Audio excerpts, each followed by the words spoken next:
Tā, šodien mēs nolasīsim, Dita nolasīs nelielu fragmentu, un es nolasīšu tad nedaudz lielāku fragmentu latviešu valodā no grāmatas, kas vēl nav iznākusi. Un latviski pagaidu nosaukums būtu Zutiņš dodas ceļā. Un kāpēc nosaukumu var nojaust? Šis būs stāsts par zuti, un tāpēc esmu pieskaņojusies arī jūras tematikā. Bet tas ir stāsts ne tikai par zuti, bet, kā Dita teica, arī par vienu no vislielākajiem brīnumiem, par kuriem mēs varbūt pat tā nemaz neaizdomājamies ikdienā. Un tā arī ir daļa no šīs grāmatas. Ihre gezackte Küste wie ein Biss in den europäischen Kontinent und dahinter Norddeutschland. Eine Tiefebene, geformt von gigantischen Gletschern, die vor 12.000 Jahren zurückgewichen sind und die weite, sanft hügelige Landschaft Schleswig-Holsteins hinterlassen haben. Und hier, in der Geest zwischen Stapelholm und Dithmarschen, durchschneidet ein Kanal das Land. Der Nordostseekanal.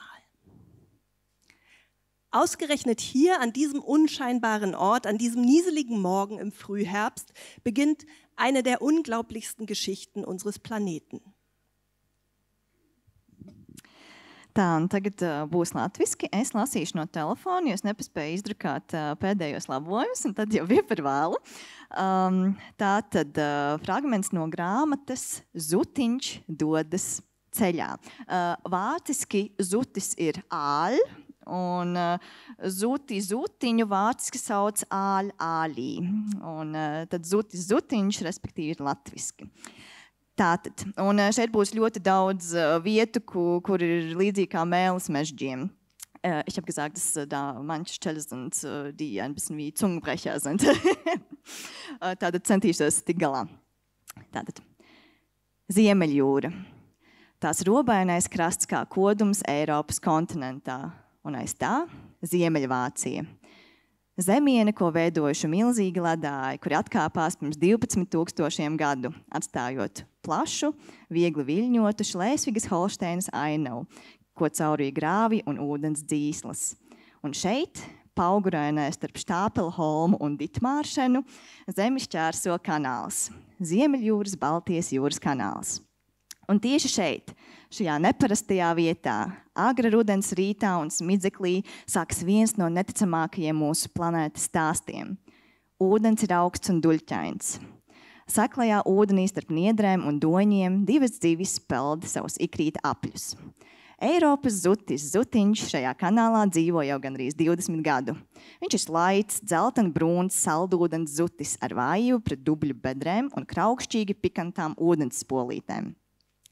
Un viņa labākais draugs, uzticamais plaudis Frenks, kurš viņam jau gadiem ilgi pievienojas ikrīta peldē. Neviens no viņiem nevarētu pateikt, kad tieši viņi nolēmuši dzīvē turēties kopā, bet tam arī nav nozīmes. Zivīm vienmēr ir tikai tagadne, un tagadne līdz šim ir nozīmējusi draugi uz mūžu. Bet šodien tagadne šķiet tāda savāda. Vispirms Frenks cieši nopēta savu čomu un saka: Klau, Zutiņ, tev acis izskatās kaut kā jocīgi. Viss ok? Es vēru, ja Frenkam būtu lupa, viņš to izmantotu. Zutiņa acis nu dien ir lielākas nekā parasti. Daudz lielākas un tādas kā citādas. Vecīt, ko tu blens kā tāda sardela, saka Frenks. Kā būt ar gardām brokastīm?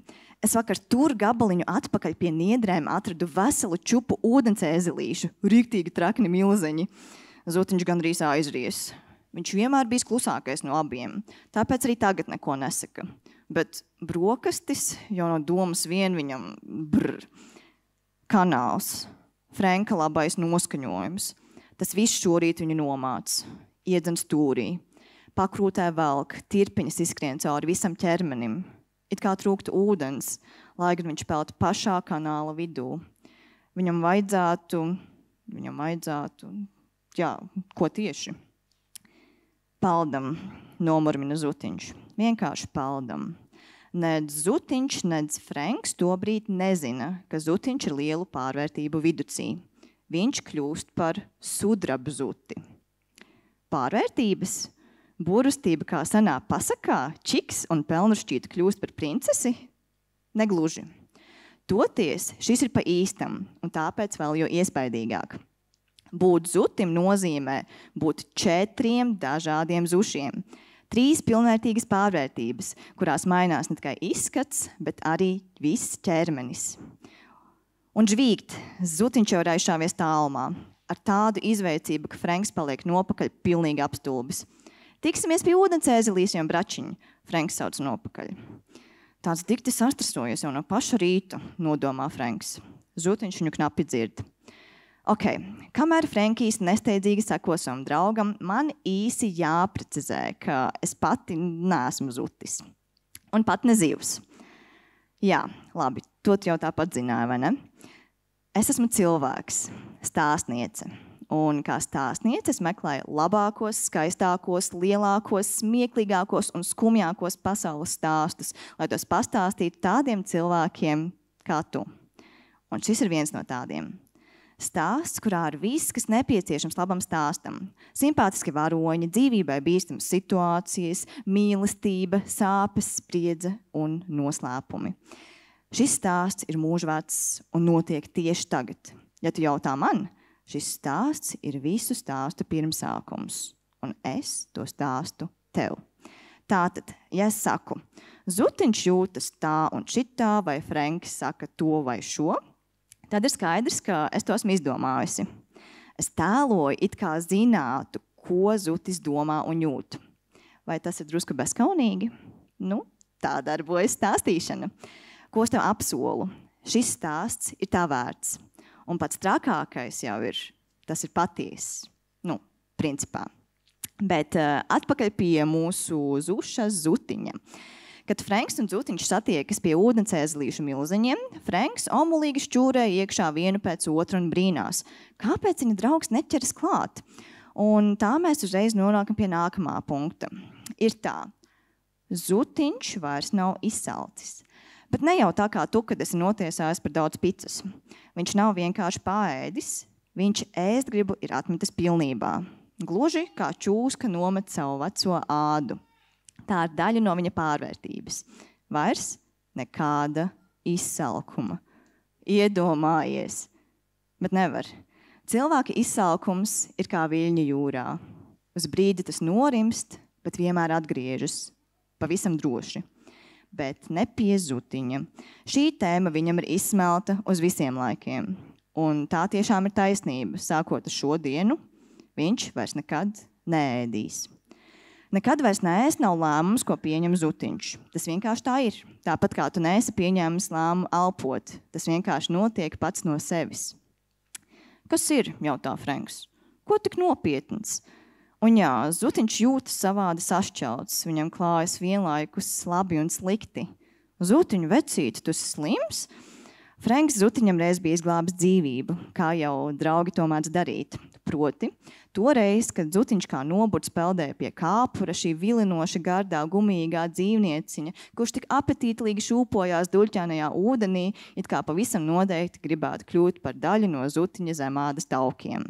Tāds toreiz bija viņa uzdevums, proti kļūt rasnam. Apaļīgs, veselīgs un cienījami nodrošināts. Frenkijs, protams, atturējās no komentāriem, bet skaidrs bija viens. Zem zutiņa spīdīgās zušādas veidojās bieza tauku kārtiņa. Un tas kāpurs, kurš todien kanālā tik vilinoši karājās mūsu draugu priekšā, bija tik apaļš un tukls, ka zutiņa smadzenes pilnībā atslēdzās. Viņš neaizdomājās par to, ka tas nav īsti loģiski kāpurs, kurš atrodas kanālā un vēl izskatās tāds kā apdūlis un bāls. Zutiņš nav stulbs, nekādā gadījumā.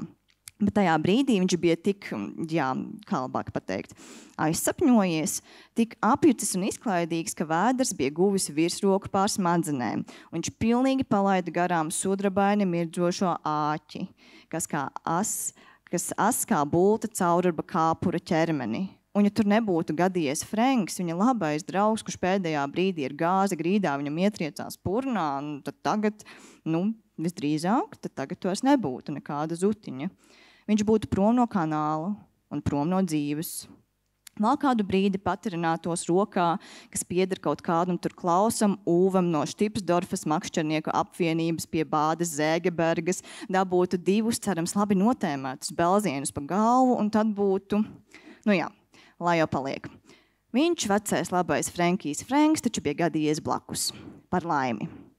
Tātad, Zutiņš mīl savu draugu. Tiešām. Bet šodien viņā ir vēl kaut kas cits, proti šī sajūta. Tā viņu apņem un reizē piepilda. Tas ir jocīgi. Zutiņš tagad saprot, ka to jūt jau vairākas dienas. Sākumā kā tādu attālu sapni, maigu pastāvīgu vilkmi iekšpusē, kā čukstus ūdenī, kā kāds būtu pie viņa sirds piesējis zīda pavadienu un tagad bezgala saudzīgi to vilktu. Un es tev uzreiz pateikšu, kurā virzienā. Aptuveni uz dienvidu rietumiem. Sajūta tik jauna un reizē tik pazīstama, it kā tā vienmēr būtu snaudusi viņā. Šī vilkme katru dienu pieņēmās spēkā, no nojautas pārvērtās pārliecībā, no čuksta saucienā. Neviens, ne cilvēks, ne arī Zutiņš nezina, no kurienes rodas šī sajūta. Bet Zutiņš jūt to tik ļoti, ka to jau var saukt par pārliecību. Viņam jāsako šim saucienam. Tagad, uzreiz. Es arī nezinu, Frank. Man tāda jocīga vilkme pakrūtē. Sākumā tā bija pavisam maiga. Man likās, ka pāries pati no sevis. Vilkme? Tu domā, kā tad, kad piepildam par to mūsu slūžām? Jā, apstiprina Zutiņš. Aptuveni tā, bet visu laiku. Un visur. Vienalga, cik tālu es esmu no mūsu slūžām. Frenks pamāja, kaut arī neizskatās, ka viņš būtu sapratis. Un kad tas pāries? Reti, bet reizēm gadās, ka uz dažiem jautājumiem nav atbilžu. Zutiņš negrib teikt, ko viņš zina. Proti, ka viņš tagad dosies prom, ka viņam jāsako vilkmei, ka citas iespējas nav. Šis brīdis ir mazs, bet efekts milzīgs. Šķiras divi mūsu seni draugi. Vienkārši tā. Au. Un aiziet. Paldies.